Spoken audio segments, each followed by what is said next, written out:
Student start करेंगे lecture number 9। Lecture number 9 के अंदर हम पढ़ेंगे रूट्स ऑफ द पोलिनोमियल्स के हमने जो पीछे पोलिनोमियल्स पढ़ी थी मतलब लीनियर इक्वेशन पढ़ी हैं और क्वाड्रेटिक इक्वेशन पढ़ी हैं। तो लीनियर और क्वाड्रेटिक इक्वेशन ये दोनों पोलिनोमियल्स हैं। तो अब यहाँ पर हमने रूट्स ऑफ द पोलिनोमियल पढ़ने हैं कि रूट्स ऑफ द पोलिनोमियल क्या होते हैं। देखें, जब हम किसी क्वेश्चन को सॉल्व करते हैं तो सॉल्व करने के बाद जो हमें आंसर मिलता है वो उसका रूट कहलाता है, वो उस इक्वेशन का। तो जब हमने लीनियर इक्वेशन को हल किया था तो जो लीनियर को हल करने के बाद जो x की वैल्यू आती थी वो उसका क्या था, रूट था। अब क्वाड्रेटिक इक्वेशन को हल करने के बाद हमें दो आंसर मिलते थे, वो दोनों उसके क्या थे, रूट थे। तो यहाँ पर रूट को लिखा क्या है कि मैं थोड़ा सा आपको बताता हूँ कि roots of the polynomial are the solution of any given polynomial for which we need to find the value of unknown variable. अब हमारे पास कोई भी पोलिनोमियल है, और पोलिनोमियल मतलब ये है कि जिसके अंदर एक्स वाई वेरिएबल हो सकता है, कोई कांस्टेंट टर्म हो सकती है। अब उस पोलिनोमियल को जब हम हल करते हैं, जिस तरह क्वाड्रेटिक इक्वेशन या लीनियर इक्वेशन है, वो पोलिनोमियल है, तो उसके अंदर हम फाइंड क्या करते हैं, असल में अननोन वेरिएबल की जो वैल्यू होती है वो हम फाइंड करते हैं। मतलब एक्स की जो है वैल्यू जो है वो फाइंड कर रहे होते हैं, ठीक है। जिस तरह ये जो एक इक्वेशन लिखी हुई है, ये जो लिखा हुआ है, ये असल में एक पोलिनोमियल है। और पोलिनोमियल की मैंने पहले भी आपको बताया कि डिग्री जो है वो पॉजिटिव नंबर होती है, ठीक है। और जो कोफिशिएंट्स होते हैं ये वाले जो है a n -1 और ये वाले सो ऑन a0 तक, ये सारे जो हैं ये रियल नंबर होंगे। तो यही उसने यहाँ पर बताया कि ये जो है ये सारे क्या हैं, कोफिशिएंट हैं। और जो n जो है ये सबसे बड़ी पावर है। देखें यहाँ पर n-1 है, n-2 है, मतलब उससे कम होती जा रही है n से। तो जो हाईएस्ट पावर है वो उसकी क्या कहलाएगी, डिग्री कहलाएगी, ठीक है। और ये एक एक टर्म, हर एक टर्म है, ठीक है। दरमियान में प्लस है तो ये एक टर्म है, एक टर्म है, ये एक टर्म है, फिर आगे 100 और इसी तरह जो है वो चलता जाएगा। उसके बाद यही सारा कुछ यहाँ पर लिखा हुआ है। तो जो सबसे पहली जो पोलिनोमियल है वो पोलिनोमियल ऐसी पोलिनोमियल होती है जिसकी डिग्री 1 हो। ऐसी पोलिनोमियल जिसकी डिग्री 1 हो वो क्या होती है, लीनियर इक्वेशन। तो यहाँ पर ये बताया कि linear is a polynomial A X plus B. ये हमने पढ़ा है कि ए एक्स प्लस बी जो है ये एक लीनियर इक्वेशन होती है, क्योंकि एक्स की डिग्री क्या है, 1, और ये एक पोलिनोमियल है। और इसको हम क्या कहेंगे, इसकी डिग्री क्या है, 1। तो ये फर्स्ट डिग्री पोलिनोमियल है। इसी तरह क्वाड्रेटिक पोलिनोमियल है, तो क्वाड्रेटिक पोलिनोमियल जिसकी डिग्री क्या होती है, 2। और क्यूबिक पोलिनोमियल वो होती है जिसकी डिग्री क्या हो, 3। और जितनी किसी इक्वेशन की डिग्री हो या पोलिनोमियल की डिग्री हो उसके उतने ही रूट होते हैं। अगर क्वाड्रेटिक इक्वेशन की डिग्री 2 है तो उसके उतने ही 2 रूट आएंगे। अगर क्यूबिक की डिग्री 3 है तो उसके 3 ही रूट आएंगे। और अगर हमारे पास लीनियर इक्वेशन होती है तो उसकी डिग्री 1 होती है और उसका रूट भी क्या होगा, 1 ही होगा। मतलब ये है कि हमें रूट का पहले ही पता होता है कि किसी भी पोलिनोमियल को देखने के बाद हम बता सकते हैं कि उसके रूट कितने होंगे। और जो ऐसी पोलिनोमियल जिसके अंदर 1 टर्म हो उसको क्या कहते हैं, मोनोमियल कहते हैं, ठीक है। और उसके अंदर मतलब एक ही टर्म मौजूद होती है। यहाँ पर आप इसको थ्योरी को जो पढ़ सकते हैं, ये सिंपल सी बात जो मैंने आपको बता रहा हूँ कि मतलब ऐसी पोलिनोमियल 2-3 पोलिनोमियल तो हमने पढ़ चुके हैं। मतलब ये है कि लीनियर हमने पढ़ ली है, क्वाड्रेटिक पढ़ ली है, ठीक है। और आपने जो पीछे सिंथेटिक डिवीजन और लॉन्ग डिवीजन पढ़ा था उसके अंदर 3 डिग्री वाली पोलिनोमियल भी आए थे, उसको डिवाइड किया था। लेकिन वहाँ पर हमने सोल्यूशन तो फाइंड नहीं किया, लेकिन खैर वहाँ पर हमने सिर्फ उनको डिवाइड किया था। तो पोलिनोमियल जो है वो हायर पावर की भी हो सकती हैं। तो जितनी किसी पोलिनोमियल की डिग्री होगी, मतलब हाईएस्ट वेरिएबल जो उसके अंदर मौजूद होगा, उतना ही उसकी क्या होंगे, रूट होंगे, ठीक है। उतने ही रूट होंगे। अगर क्वाड्रेटिक इक्वेशन है उसकी डिग्री 2 है तो उसके आंसर भी क्या होते हैं, 2। वो 2 जो आंसर होते हैं असल में उसके क्या होते हैं, रूट। तो जो पोलिनोम लीनियर इक्वेशन होती है, यहाँ पर देखें तो ये एक लीनियर इक्वेशन है, ए एक्स प्लस बी। तो x is equal to minus B over A. जब हम x की वैल्यू निकालते हैं तो b उधर जाके माइनस होता है, a उधर जाके क्या होता है, डिवाइड। तो x इज इक्वल टू क्या आता है, माइनस बी ओवर ए। तो जब भी हम लीनियर इक्वेशन को हल करते हैं तो x की वैल्यू फाइंड कर रहे हैं।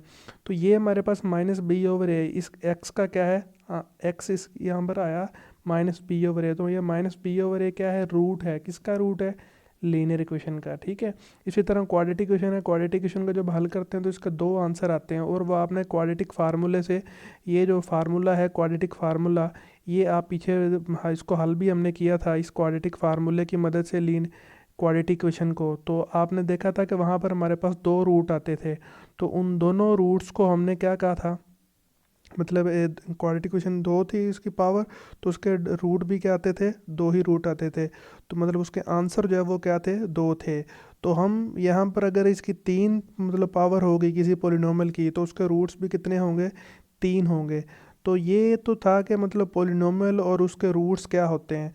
तो रूट्स का आपको यहाँ पर पता चलना चाहिए कि कितनी भी किसी इक्वेशन की, किसी भी पोलिनोमियल की डिग्री होगी, उतने ही उसके क्या होंगे, आंसर होंगे एक्स के, और वो उसके क्या कहलाएंगे, रूट कहलाएंगे। तो अगर 3 है, 3 डिग्री पोलिनोमियल है, तो उसके आंसर भी क्या होंगे, 3 ही होंगे।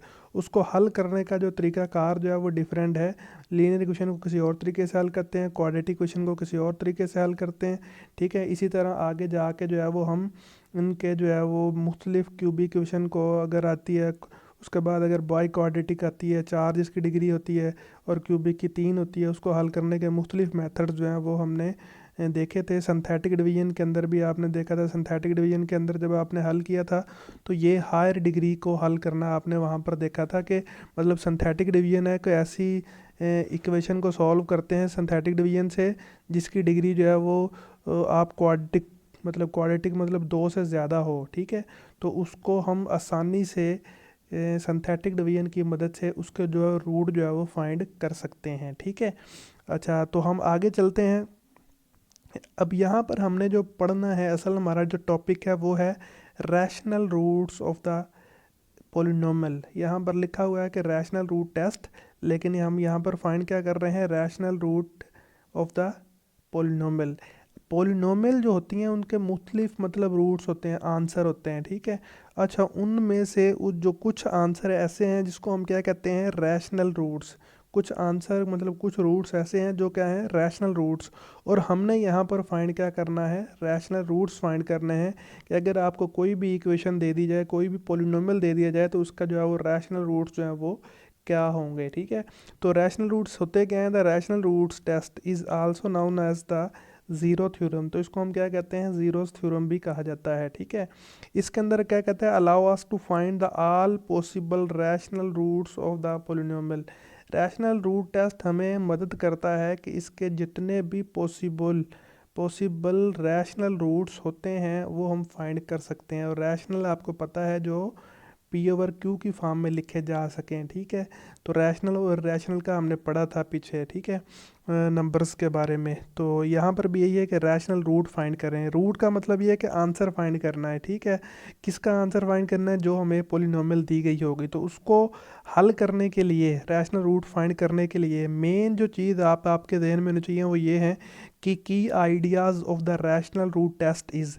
अगर आपके पास कोई भी पोलिनोमियल इस फॉर्म में गिवन है, ठीक है, तो यहाँ पर आपने करना ये है कि ये जो ए एन जो सबसे बड़ा मतलब ये है कि एक्स की जो सबसे बड़ी पावर होती है, मतलब डिग्री जिसकी होती है, उसके साथ जो कोफिशिएंट होता है उसको ए एन बोला जाता है। और जो लास्ट होता है जिसके साथ कुछ भी नहीं होता, वो अकेला होता है, वो क्या होता है, ए नाट। तो आपने करना ये है कि ये दोनों टर्म्स ज़ीरो के इक्वल नहीं होंगे, ठीक है। अब आप करेंगे क्या इसको फाइंड करने के लिए, रैशनल रूट्स को। रैशनल रूट होता है बटे की फॉर्म में, ये आपको पता है, पी ओवर क्यू की फॉर्म में, ठीक है। आपने डालना है पॉजिटिव, नेगेटिव और factor of a naught. Factor of a naught का मतलब ये होता है कि ए नाट अगर आपके पास 10 है, तो 10 को जो जो डिवाइड कर सकता है वो उसका क्या कहलाएगा, फैक्टर कहलाएगा। वो आप ऊपर लिखेंगे और फिर नीचे लिखेंगे फैक्टर ऑफ ए एन। जो ए एन जो भी होगा उसको जो जो टर्म डिवाइड कर सकती होगी। अब मिसाल के तौर पर अगर ए नाट जो है वो 6 है, तो 6 को जो डिवाइड कर सकता है, मिसाल के तौर पर अगर हमारे पास इसकी जो वैल्यू है वो ए नाट की जो है वो क्या है, वो 6 कह दें, तो 6 को जो वो डिवाइड कर सकता है वो कौन कौन सा डिवाइड कर सकता है। एक तो एक डिवाइड कर सकता है, ठीक है, 2 भी डिवाइड कर सकता है, ठीक है, और इसको 3 भी डिवाइड कर सकता है, और 6 बताते खुद भी इसको डिवाइड कर सकता है। तो ये जो 6 है अगर ए नाट की वैल्यू, तो 1 2 3 और 6 ये सारे इसके क्या हैं, इसको हम क्या कहेंगे, फैक्टर्स कहेंगे, ठीक है। तो यहाँ पर ये जो फैक्टर ऑफ ए नाट जो लिखा हुआ है, इस फैक्टर ऑफ ए नाट की जगह पर यहाँ पर ये जो ए नाट जो लिखा हुआ है, इस फैक्टर ऑफ ए नाट इसकी जगह पर हम क्या लिखेंगे, 1 2 3 और 6। अब 6 को कोई और टर्म डिवाइड नहीं कर सकती, तो फैक्टर ऑफ ए नाट की जगह पर ये टर्में आएंगी अगर ए नाट इज इक्वल टू क्या हो, 6 हो। ये मैंने एग्जाम्पल दी है, मतलब कुछ भी ए नाट अगर जो होगा उसको 6 से छोटी, अगर 6 है तो 6 से छोटी वो टर्म्स जो 6 को डिवाइड कर दे। 1 तो हर टर्म को डिवाइड करता है, 1 तो लाजमी आएगा हर एक के लिए। और उसके बाद देखें 2 भी 6 को तकसीम कर देता है पूरा पूरा, 3 भी 2 को 3 भी जो 6 को पूरा पूरा तकसीम कर देता है, और 6 खुद को भी डिवाइड कर देता है। तो ये जो 4 टर्म्स हैं ये फैक्टर हैं किसके, 6 के। तो ये आप ऊपर लिखेंगे जहाँ पर ये लिखा हुआ है फैक्टर ऑफ ए नाट। ठीक है, इसी तरह यहाँ पर आपने जो है वो फैक्टर किसके लिखने हैं, ए एन के लिखने हैं। तो ये जो अगर ए एन है तो ए एन के भी आप यहाँ पर जितने जो है वो फैक्टर बनेंगे वो आप नीचे जो है वो लिख देंगे। तो वो आपके पॉसिबल रूट्स होंगे। ठीक है, तो फैक्टर का अब आपके जहन में आ जाना चाहिए कि अगर कोई भी टर्म है, जिस तरह यहाँ पर ए नाट है, तो ए नाट का जो मैंने अभी लिखा था 6, तो 6 के पॉसिबल रूट मैंने आपको दिखा दिए थे। इसी तरह अगर यहाँ पर हमारे पास ए एन है, ये जो ए एन है, तो यहाँ पर आप देखेंगे कि ए एन की वैल्यू क्या है। ठीक है, तो अगर मिसाल के तौर पर ए एन की जो वैल्यू है, मिसाल के तौर पर ए एन मैं कह रहा हूँ वो 4 के इक्वल है, तो 4 को एक तो 1 डिवाइड करता है, एक क्या करता है 2 करता है, और एक 4 जो है वो बजाते खुद करता है। तो ये जो 4 हैं, ये जो 3, वे 1 2 और 4, ये क्या है फैक्टर हैं, किसके फैक्टर हैं, ए एन के। अगर ए एन की वैल्यू क्या हो 4 होती, तो वो आप फैक्टर ऑफ ए एन की जगह पर क्या आ जाना था 1 2 और 4। तो आपने इस तरह यहाँ पर वैल्यू पुट कर देनी है। ये आगे एग्जांपल भी आएंगी तो मैं आपको मज़ीद इसके बारे में क्लियर हो जाएगा। ठीक है, अब फैक्टर का अब आपको पता चल जाना चाहिए कि कोई भी टर्म हो तो उसके फैक्टर क्या होंगे, जो उससे छोटे जितनी भी टर्म्स जो उसको पूरा पूरा क्या कर दें, डिवाइड कर दें, वो उसका फैक्टर कहलाएगी। देखें 3 जो है इसको 4 को डिवाइड नहीं करता, तो मैंने इसको फैक्टर नहीं कहा इसको। ठीक है, तो 1 हर एक को डिवाइड करता है, 1 भी आएगा, 2 इसको डिवाइड करता है और 4 डिवाइड करता है। तो इस वजह से ये इसके क्या हैं, फैक्टर्स हैं। आगे चलते हैं, तो ये यहाँ पर आप लिखेंगे फैक्टर ऑफ ए नाट लिखेंगे, फिर फैक्टर ऑफ ए एन लिख देंगे। तो उसके बाद देखें नीचे, अब हम इसकी एग्जांपल लेते हैं। एग्जांपल किस तरह देखें, अब वही बात आ गई, मैंने यहाँ पर एग्जांपल भी आपको 6 की दी थी, तो यहाँ पर भी देखें तो 6 यहाँ पर क्या है, ये ए नाट है और ये क्या है, ए एन है। ठीक है, तो अभी आपने जो पीछे यहाँ पर भी एग्जांपल देखें, यहाँ पर भी उसने लिखा हुआ है कि ये ए एन है और ये हमारे पास क्या है, ए नाट। तो 6 के अभी मैंने आपको फैक्टर बताए हैं कि फैक्टर कौन कौन से इसके बनेंगे, क्या क्या बनेगा, 1 2 3 और 6 बनेगा। और 3 जो है वो 3 को डिवाइड या तो 1 कर सकता है या 3 बजाते खुद अपने आप को डिवाइड कर सकता है। तो 3 के फैक्टर क्या होंगे, 1 और 3 होंगे। तो यहाँ पर देखें जब उसने डिवाइड किया तो पहले तो उसने लिखा है कि हमने इसके 6 के जितने भी पॉसिबल फैक्टर थे वो क्या बनता था, 1 2 3 और 6 वो लिख दिए। और 3 के जो पॉसिबल फैक्टर हैं वो क्या बनते हैं, 1 और 3 बनते हैं। अब ए नाट 6 है, ठीक है ना, उसके फैक्टर ऊपर लिखेंगे। देखें factor of 6 divided by factor of 3, मतलब फैक्टर ऑफ ए नाट के ऊपर लिखने हैं और ए एन के जो है वो नीचे लिखने हैं। और ए नाट और ए एन का मैंने अभी आपको बता दिया है कि ये जो लास्ट वाला होगा ये ए नाट होगा, और ये स्टार्ट वाला जो होगा जिसकी पावर सबसे ज़्यादा होगी उसका जो कोफिशिएंट होगा वो ए एन होगा। तो फैक्टर उसके ऊपर लिख दिए और ए नाट ए एन के जो है वो हमने नीचे लिख दिए। उसके बाद अब यहाँ पर आप इसको क्या करेंगे कि ये जो 1 है ना, ये 1 पकड़ेंगे, 1 को 1 का डिवाइड भी करेंगे, 1 लिखेंगे 1/1, फिर लिखेंगे 2/1, फिर लिखेंगे 3/1, फिर लिखेंगे 6/1। उसके बाद लिखेंगे 1/3, 2/3, 3/3 और 6/3। तो यहाँ पर देखें यही उसने काम किया। पहले क्या लिखा है, 1/1 ये वाला लिख दिया। ठीक है, उसके बाद क्या आना है जी, यहाँ पर देखें 2/1। तो यही मैंने कहा पहले 1/1 लिखें फिर लिखें 2/1। तो यहाँ पर उसने पहले लिखने के बजाय यहाँ पर देखें तो ये वाला जो फैक्टर है यहाँ पर लिखा हुआ है उसने, 2 को 1 के ऊपर डिवाइड करेंगे तो यही टर्म बन जाएगी। ठीक है, फिर क्या आना है 3/1, तो 3 को यहाँ पर डिवाइड कर देंगे 1 के ऊपर तो क्या बन जाएगा 3/1। ठीक है, उसके बाद 6 को 1 के तकसीम करेंगे तो क्या बन जाएगा 6/1, 6 ही आ जाएगा। उसके बाद आप पकड़ेंगे 3 को, ठीक है, 1/3, तो ये लिख दिया 1/3। तो फिर 2/3 3, फिर ये लिख दिया 2/3, फिर आप लिखेंगे 3/3, तो 3/3 लिख लेंगे। उसके बाद लिखेंगे 6 को 3 पे तकसीम कर देंगे, ये लिख देंगे। ये आगे पीछे उसने लिखे हुए हैं, आप इकट्ठे एक दफ़ा लिख दें, 1/1, 2/1, 3/1, 6/1, फिर आप लिख देंगे 1/3, 2/3, 3/3 और 6/3। तो ये आगे पीछे लिख सकते हैं, अगर डायरेक्ट एक तरतीब से लिखना चाहते हैं तो भी कोई मसला नहीं है, ठीक है। अब लिखने के बाद यहाँ पर देखें 3 3 से कैंसिल होगा तो क्या आ जाएगा, 1 आ जाएगा। तो आपने ये एक यहाँ पर भी आ रहा है और एक यहाँ पर भी हो जाएगा, ठीक है। तो ये जो टर्म्स जो दो दो दफ़ा आ रही हैं उसको आपने छोड़ देना है। मतलब यहाँ पर भी एक ही है, जब 3 3 से कटेगा तो यहाँ पर भी एक रह जाएगा। तो ये जो बिग कॉशंस यहाँ पर लिखा हुआ है, इसका यहाँ पर ये लिखा हुआ है कि आपने after write down the all combination, जितने भी कम्बिनेशन बन सकते थे, simplify the fractions in order to get the duplicate write off the duplicate. मतलब उनसे निजात हासिल करनी है जो दो दो दफ़ा टर्म्स आ रही हैं। मतलब मिसाल के तौर पर पॉजिटिव नेगेटिव 1 यहाँ पर भी है, पॉजिटिव नेगेटिव 1 ये भी है। तो ये नीचे उसने ये बात बता दी है कि ये दोनों क्या हैं, डुप्लीकेट्स हैं। ये वाला भी डुप्लीकेट है, ये दूसरे के डुप्लीकेट हैं। ये भी 1 ही है और ये भी समझ लो 1 ही है। और यहाँ पर भी पॉजिटिव नेगेटिव 2 आ रहा है और यहाँ पर भी जब 3 2 6 को तकसीम होगा तो क्या आ जाएगा, 2। तो ये आपने इन टर्म्स को दो दो दफ़ा नहीं लिखना, एक एक दफ़ा जो है वो लिख देना है, ठीक है, डिवाइड करने के बाद, ठीक है। जो दो दफ़ा रिपीट हो रही हैं उसको छोड़ देना है, एक एक टर्म्स को जो है वो आपने लिख देना है। उसके बाद यहाँ पर देखें, ये एक दफ़ा तो लिखना ही है आपने, ठीक है। तो सबसे पहले आप यहाँ पर लिखें, ये टर्म जो है वो जिस तरह मर्ज़ी लिख सकते हैं, ये ज़रूरी नहीं है कि तरतीब से लिखना है। जो दो दफ़ा है उसको एक दफ़ा तो आपने लिखना ही है। ये पॉजिटिव नेगेटिव 1 था तो ये उसने देखें, ये 1 पॉजिटिव में भी लिख दिया और नेगेटिव में भी लिख लिया। फिर क्या है, पॉजिटिव नेगेटिव 1/3, तो 1/3 पॉजिटिव का आ गया, ये नेगेटिव का आ गया। उसके बाद ये दो दफ़ा तो आ रहा है लेकिन एक दफ़ा तो आपने लिखना ही है ना इसको। तो पॉजिटिव नेगेटिव 2 है, पॉजिटिव का 2 भी आ गया और नेगेटिव का 2 भी आ गया।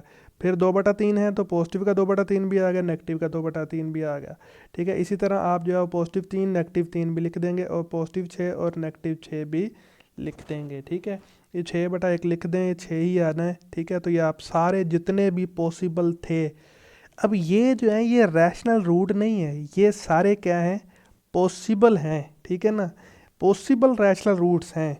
अब आपने चेक करना है कि इनमें से पॉसिबल तो हमने निकाल लिए, जो जितने पॉसिबल हैं यही हो सकते हैं, इनके अलावा कोई और नहीं हो सकता, ठीक है। अब आपने चेक करना है कि इनमें से कौन से हैं जो कि ओरिजिनल मतलब हकीकत के अंदर इसके रैशनल रूट्स हैं। अब देखें इसकी जो डिग्री थी जब हमने स्टार्ट किया था तो डिग्री कितनी थी इस इक्वेशन की, डिग्री थी हमारे पास, जब आप देखें स्टार्टिंग के अंदर इस इक्वेशन की डिग्री 3 है, तो इसके आंसर भी कितने आने, 3 ही आने। और यहाँ पर इससे ज़्यादा तो हो नहीं सकते। तो लेकिन यहाँ पर जब हम पहुँचे हैं तो हमारे पास आंसर तो ये सारे आ गए, इतने ज़्यादा हैं। इनमें से 3 ही होंगे जो इसके रूट्स होंगे, ठीक है ना, रैशनल रूट होंगे और बाकी कुछ नहीं होगा, ठीक है। अब आपने करना क्या है, अब आपने इनको बारी बारी इस इक्वेशन के अंदर पुट करके देखना है, किस इक्वेशन के अंदर, जो ओरिजिनल इक्वेशन जहाँ से जो भी मैंने आपको दिखाई है। और जब इसको पुट करने से अगर उस इक्वेशन का आंसर आ गया 0 के इक्वल, तो जिसके पुट करने से आंसर 0 के इक्वल आया वो हमारा आंसर होगा, वो रूट होगा। और जिसके पुट करने से 0 के इक्वल ना आया वो रूट नहीं होगा। तो अब देखें मैं नीचे जाता हूँ तो ये उसने इक्वेशन लिखी ऊपर, ठीक है ना, वही इक्वेशन जिसको हमने हल करना स्टार्ट किया था। अब 1/3 को x की जगह पर पुट कर देना है। अब यहाँ पर उसने डायरेक्ट लिखा है कि जब मैं 1/3 इसको अंदर पुट करता हूँ तो आंसर किसके इक्वल आता है, 0 के। तो इसका मतलब है कि ये इसका रूट है, यस लिखा हुआ है। जब आप इसको -1/3 को पुट करते हैं तो आंसर क्या आता है, 100/9। तो आपने क्या लिख दिया, 9, ठीक है, ये इसका रूट नहीं है।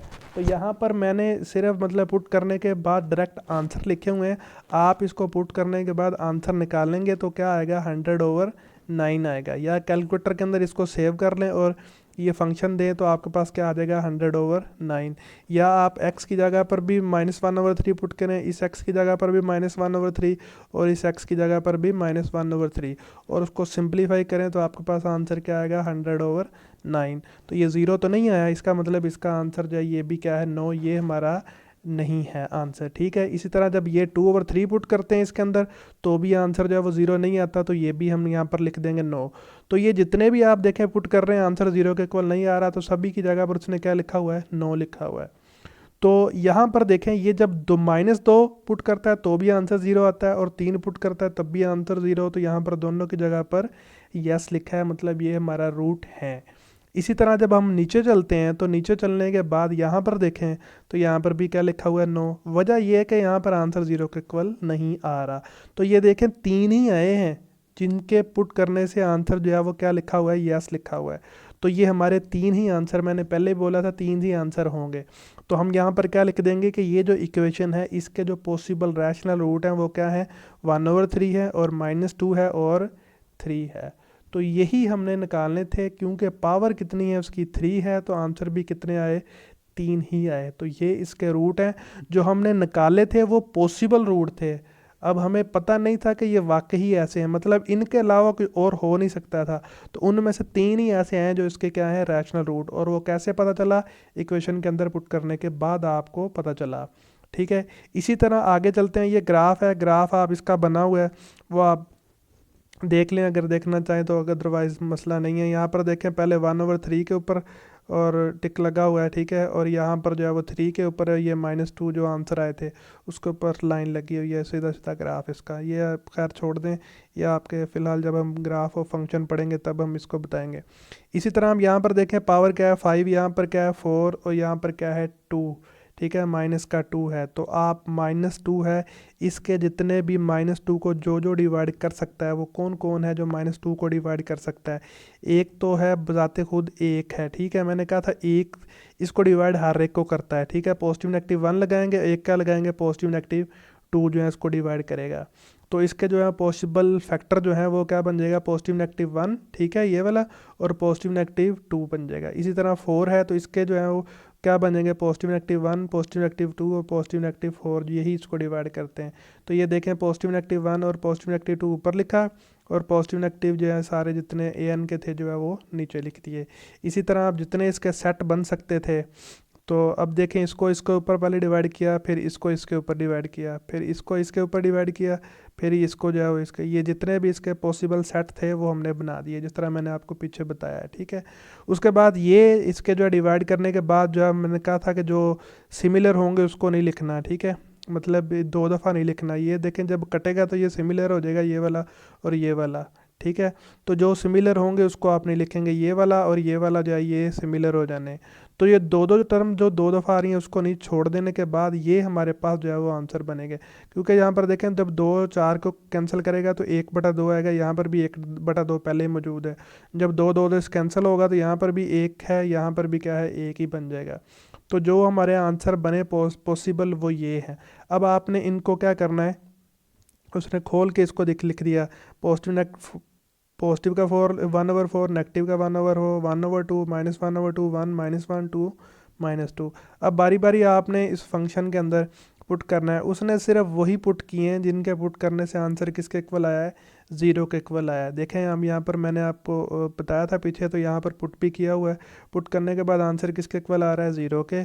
तो ये आपने हर एक को जो है वो पुट करके देखना है किसके पुट करने से आंसर 0 के इक्वल आता था। यहाँ पर तो उसने पुट ही वो किए हैं जिसके आंसर किसके इक्वल आ रहा था, 0 के। तो इसका मतलब इसके आंसर क्या क्या बने, एक तो -1/2 है, एक 1 है और एक 2 है। वहाँ पर आपको सारे बताया था, लेकिन यहाँ पर उसने पुट ही सिर्फ वो किए हैं जिसके आंसर किसके इक्वल आ रहा है, 0 के इक्वल आ रहा है। तो बाकी जो है वो आप सारे चेक करके देखिएगा कि किसी से भी आंसर जो है वो 0 के इक्वल नहीं आएगा, सिर्फ इन 3 के अलावा, -1/2, 1 और 2 के अलावा। ठीक है, ये -1/2 है और 1 और 2 के अलावा बाकी सारे जो हैं वो आंसर 0 के इक्वल नहीं देते। ठीक, तो उसके बाद आगे चलते हैं। तो ये हमारे इसके देखें हम लिख देंगे आंसर।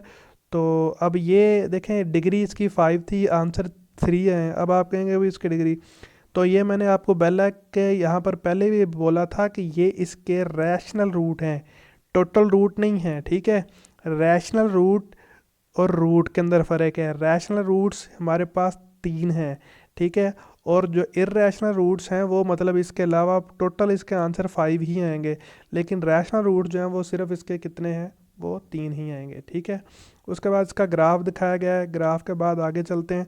तो ये आपको मैंने एग्जांपल्स एक्सरसाइज के अंदर काफ़ी सारे क्वेश्चन दिए हैं। ठीक है, ये एक्सरसाइज नंबर 1 है और इसी तरह यहाँ पर एक्सरसाइज 2 है, इस सारे को आप सॉल्व करेंगे और सॉल्व करने के बाद इसको जो है वो देखें कि हमारा जो है वो सॉल्यूशन जो है वो कंपेयर करके एक दूसरे से देख लीजिएगा कि क्या सभी का आंसर जो है वो सेम आते हैं या नहीं। अगर किसी के अंदर कोई मसला हो तो मुझसे पूछ सकते हैं, ठीक है, लेकिन करके हर क्वेश्चन को आपने देखना है, ठीक है।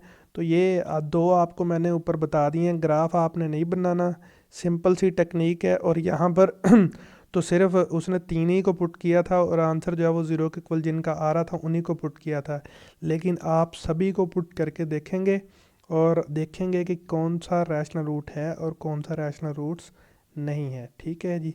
शुक्रिया, अल्लाह हाफिज़।